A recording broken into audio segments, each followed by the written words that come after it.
Today on CityCast Denver, garden variety injustice happens every day. So how extreme does a case have to be for people with the power to change things to take notice? Somebody yelled out they were calling the cops, and I was like, that's great. So I'm thinking the cops are coming to help me. I don't know why I thought that. Today's Thursday, July 8th, 2021. I'm Paul Caroli, and this is CityCast Denver.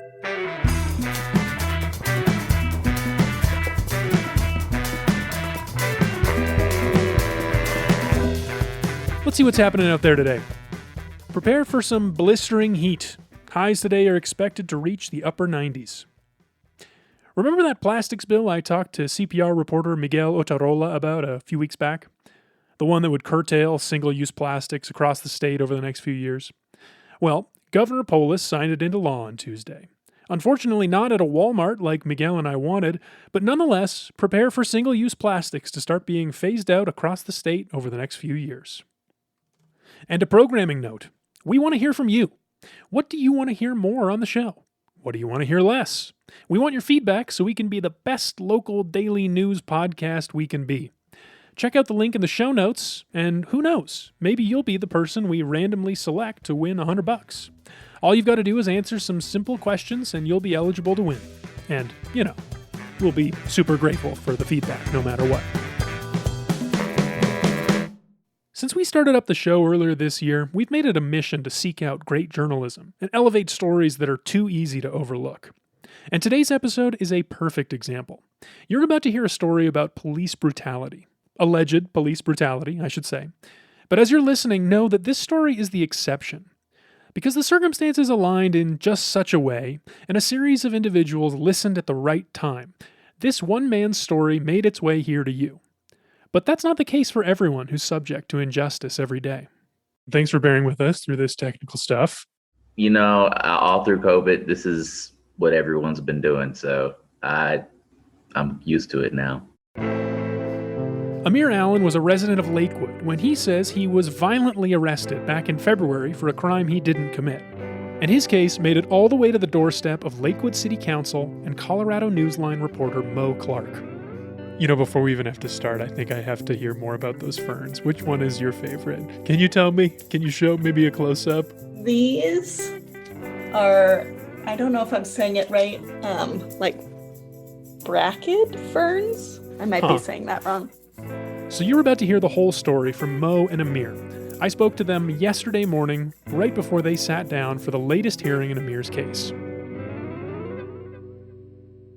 Well, Mo, Clark, welcome to CityCast Denver. We're so happy to have you here. I think I want to start with how you found out about this story of alleged police brutality in the first place. Can you take us back to that moment? So I actually heard about Amir's case because a Denver resident had sent me a recording of a Lakewood City Council meeting, and this person's message was along the lines of, this seems pretty messed up. You should look into this.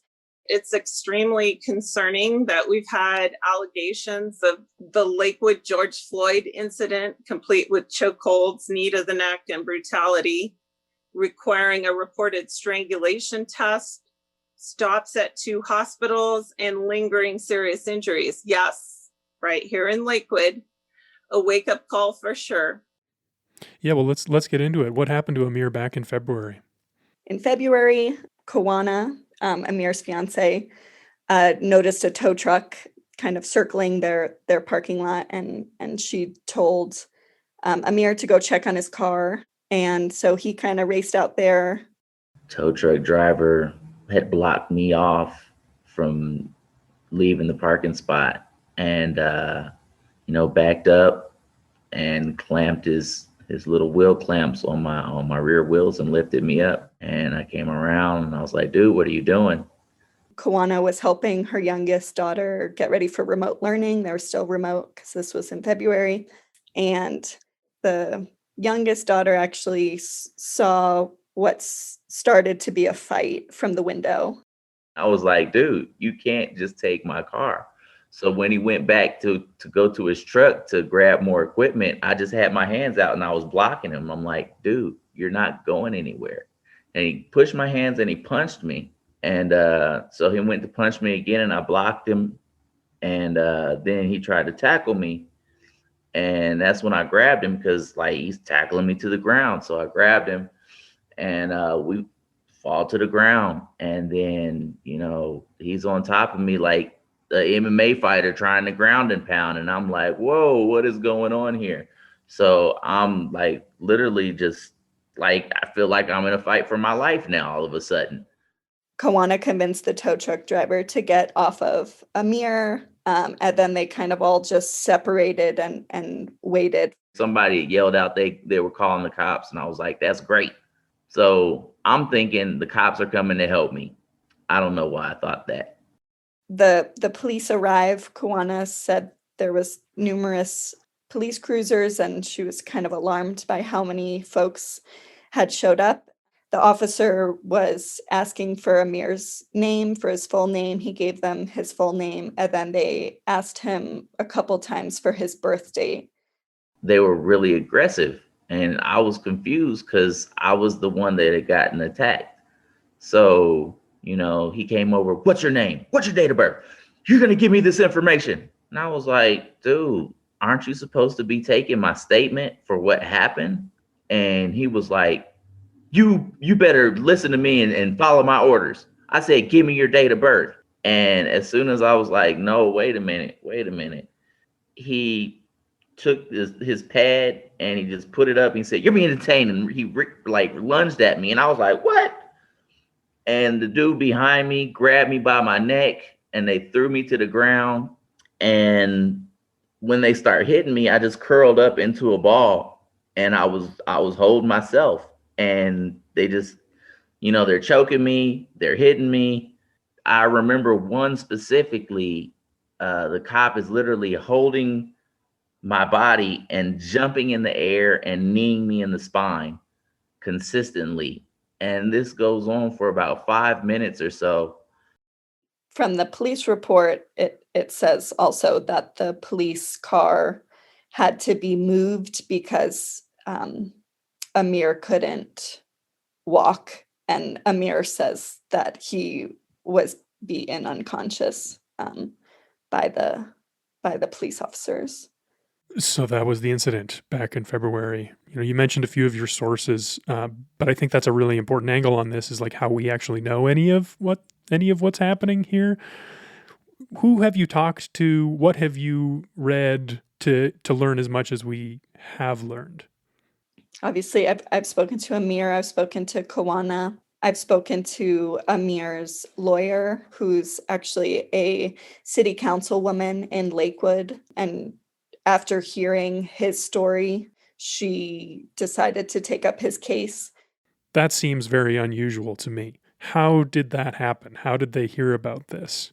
A school counselor from a Jeffco public school called in to talk about the incident with Amir because Kawana, Amir's fiance, her 3 daughters watched the whole incident kind of unfold from Kawana's bedroom window. So the school counselor, her name's Susie Dude, called in as a mandatory reporter to tell city council about this event. Hello, I am an educator in the Lakewood area, and a week and a half ago, I sent an email to all city council members about a police brutality incident that occurred. And I would like to follow up on this communication to express my support for this family and seeking justice for what was done for them. She also was the one to submit a internal affairs request. So she requested that the Lakewood Police Department look into the incident. It is not okay for officers to engage in this behavior, and something must be done to address this incident. We have an opportunity here to show the children who witnessed this that there are people who are on their side, who will stand up for what is right, who are there for the safety and security of all children and citizens, regardless of race. After listening to that city council meeting, I had a lot of questions, and I emailed the city councilwoman, it's Anita Springsteen, and asked her I told her I wanted to hear more and also get connected with Amir, if that would be possible. She has a law firm. She's on city council. She doesn't have a lot of free time to take up pro bono cases. But she said after her first conversation with Amir that she was really worried that he was kind of falling through the cracks in Colorado's criminal justice system. He didn't qualify for a public defender. He had gone to his first court hearing without counsel present.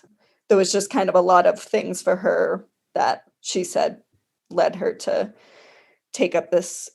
Where's Amir at right now?